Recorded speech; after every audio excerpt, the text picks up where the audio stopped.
And your... But I turned off the camera because... Okay, now we're seeing... Now are you seeing it? We're seeing all the... Okay, so now are you seeing just that? Skype in the classroom? Is the volume on this thing? Is that why we're... Okay, so now are you seeing just that? Skype in the classroom? Okay. All right, we're back. Boy, if you've stuck with us through the first 7 minutes of our webinar, boy, I admire you. You're going to get extra bonus points because it's been a little bit rough. Okay, so let's get started here. As you can see by looking at the screen, today we're going to talk about Skype in the classroom.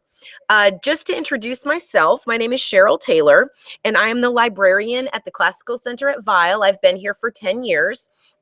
I taught 4th grade, 5th grade, and 7th grade math prior to coming to my current position. Our moderators today, we actually have 2, although one is the only one that signified, Kim Megan. She is the librarian at Cisneros. And then we also have Kelsey Ray, who is kind of a hand holder for me to make sure that everything technically works right and to help Kim as moderator. Now, today we're going to talk about Skype in the classroom. And I want to begin by saying that I know when I first signed up to do this and kind of learned a little bit about Skype, I thought, oh, I already know about Skype because that's just when you talk to authors and, you know, things like that. But actually, Skype has a lot more and a lot of other features that a lot of people don't realize, and that's kind of what we're going to talk about today. If you're looking at the screen and you look right up here underneath where the title is, it says Skype in the Classroom is an online community that enables thousands of teachers to inspire the next generation of global citizens through transformative learning over Skype. Okay, apparently you're still seeing a million screens, but I don't know how to make that go away. So what do I do? Brian, if you're listening, just feel free to say in the chat what I need to click to make that go away so that all the people who are watching don't end up with some type of seizure disorder from participating in this webinar.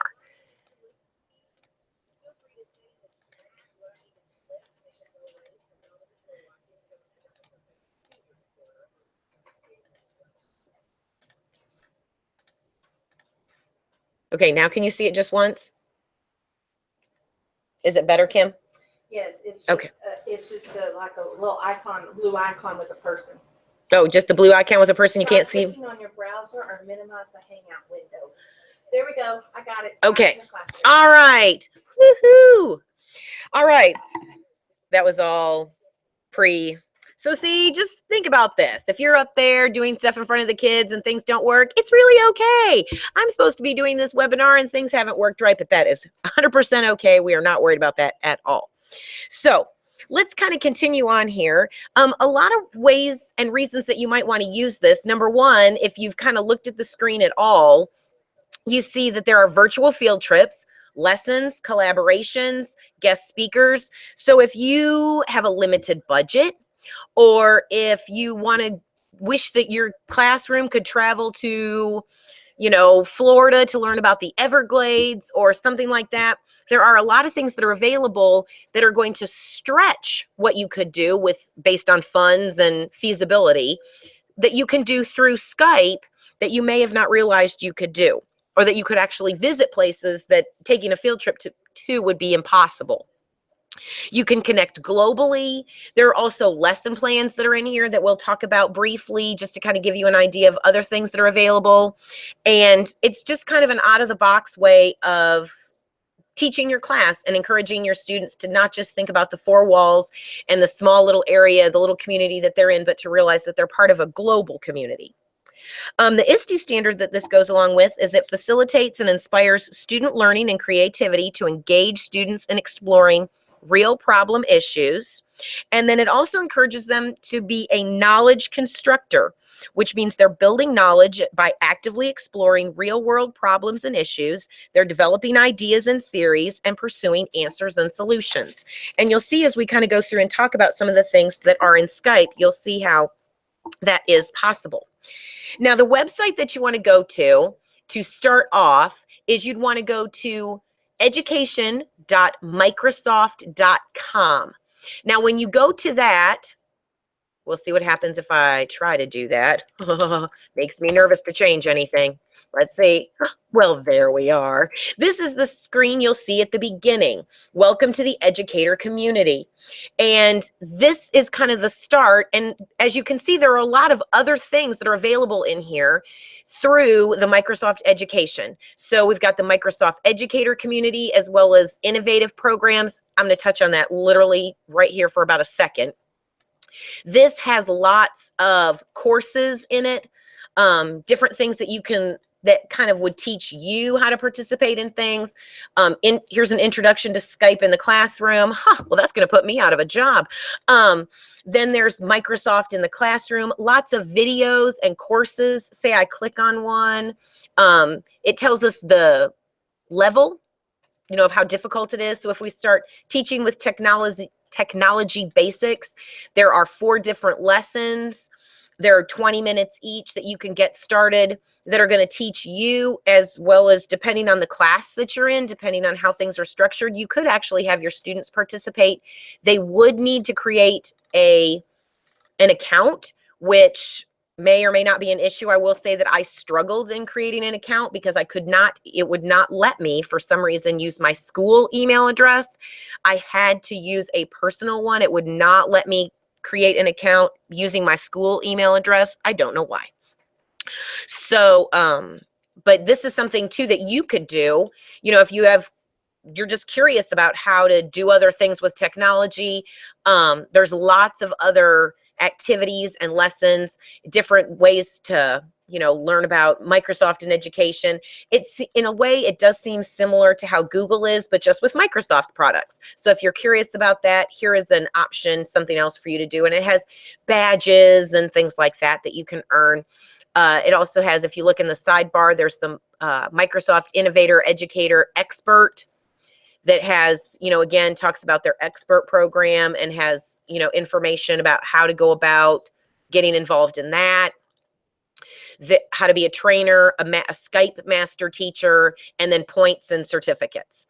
Also in this little orange button right there that says courses and resources, again, same information as before, just in a different tab where all of the different courses are that are about OneNote, Office 365, learning paths, things like that. If you were interested in trying to find information and trying to get, how do I do this? How do I, here's STEM and Minecraft. How do I do the hour of code? How do I go to Microsoft Imagine Academy? Here's some information that it'll actually tell you about those things without you having to Google it, hope you're on a good site, etc. There's resources, webinars, and other quick tip videos that are available that you can watch to get an idea of some of those other items that are also part of this website, in addition to what we're going to talk about right now, which is, ta-da, Skype in the classroom. I know you've been waiting on pins and needles for me to get back to this page. Skype in the classroom, it has 5 different setups. The first one is it has virtual field trips, which are exactly what you would think they would be. Lots of options. They are organized by topic. So we have animals, ecology, history and culture, other subjects, different things that you can pick. Basically what you would do is, if you have an account and are logged in, say you pick one and say, ooh, I want to go to Yellowstone and learn about the ecology. You'd click on that button and then it tells you when it was posted, and then you can register for this virtual field trip, which I just did. And then it gives you some information. You have to submit your request, which obviously I'm not going to do because I really don't want to do this. And if you're not really interested in doing something, it said in one of the other pages that I looked at that if you are not, if you're just curious about things, not to submit requests for information, because they'll actually think that you actually want to do it. So if you, are interested in participating in something, to really read and dig in before you send in that request, so you make sure that you're not, accidentally making someone think that you're going to participate and they work to find a date or time when you're actually not going to. So let's go back.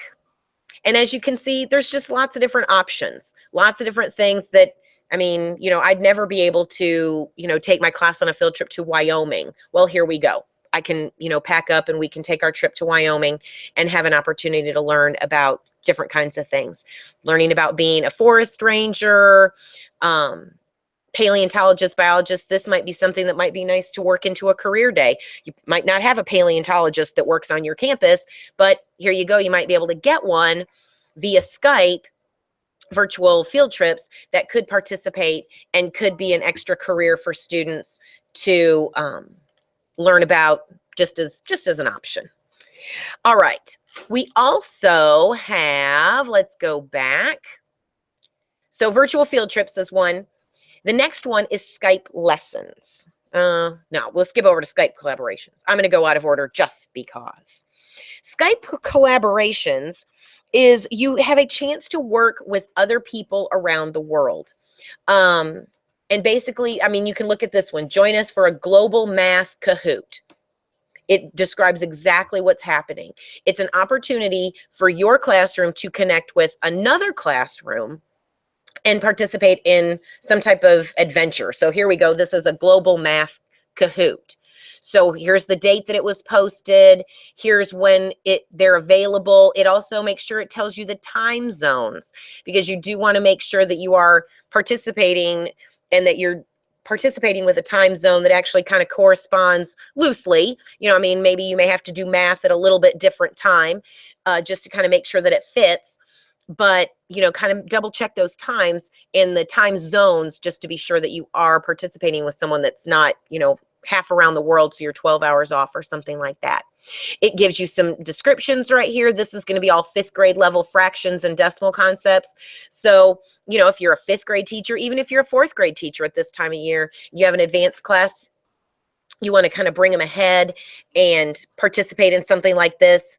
They recommend it for ages 11 to 13, something kind of fun for students to participate in.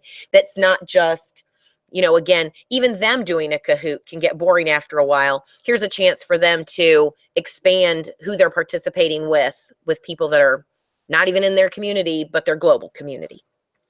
All right, so those are our collaborations, which again is exactly what it sounds like.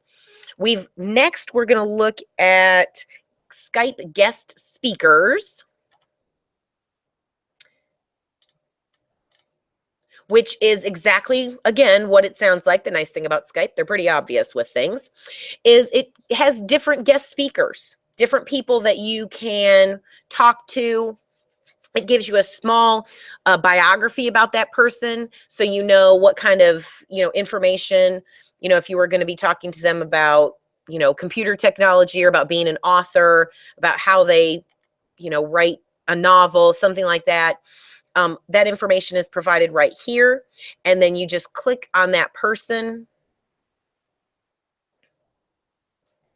And it gives you some information. You can follow them on Twitter. You can request a guest speaking session. And as you can see, it does have a calendar down at the bottom that shows availability. I will say there are some field trips and collaborations and guest speakers that I looked at in learning about this webinar that I'm not sure if they weren't participating anymore or what, but I will tell you, if you start to look and, oh no, there's none available for this, don't get frustrated. Just find someone different that maybe could meet your need in maybe a little bit different way, or maybe there's another author that you could look at, or a different scientist that you could participate with, because I will say there were some that had lots of dates that were out, but then as you can see here, this person has a lot of availability. So they might be someone better for you to choose if you are interested. Also, again, note right here, it does make sure that you are aware that they are on Pacific time, which is 2 hours behind where we are in Texas. So you don't accidentally, set up a Skype with somebody who's, 5 o'clock in the morning. Oops, they're asleep. They're probably not going to like you very much. All right. So that's our Skype virtual field trips, our collaborations, guest speakers. Let's go back to Skype lessons. Skype lessons are just what they sound like. They're lessons that you can use to enhance your classroom. So we've got one that's about journalism, the importance of using real news, engineering, learning about the rainforest, careers in legal advocacy, lots of different ideas and different activities that people can do that are, again, a pre-done lesson. And again, it might be something that you read through and say, well, I like this lesson, but I really want to work on something else, or I really wish that it talked about this. Who's to say that, you can't change it? You can make it your own. There's social and emotional lessons down here. And notice a lot of them show more and have this little button more right here. So don't think, oh, well, there's only 4. I'm not really that interested in those 4. Well, yeah, there's a whole lot more. Ooh, this one looks fun. Hootie the Cutie. Makes me want to watch it. I'm curious about that. Oh, it's a little owl. Isn't that cute? So, I mean, there's lots of different things in here. Again, just kind of click around. If you're thinking to yourself, it's getting to be the end of the year, I really want to do some things with my students to really engage them and grab them in. Something like this. I mean, here's talking about careers in fire service. So you could, go in and register for this Skype lesson and get some information about being a fireman. If you don't have a fire station nearby, or again, taking a field trip to a fire station might not be cost effective at this time, buses and trying to figure those kind of things out. Here's a great way and some lessons to use talking about fire safety and talking about careers in fire service. So again, just options of how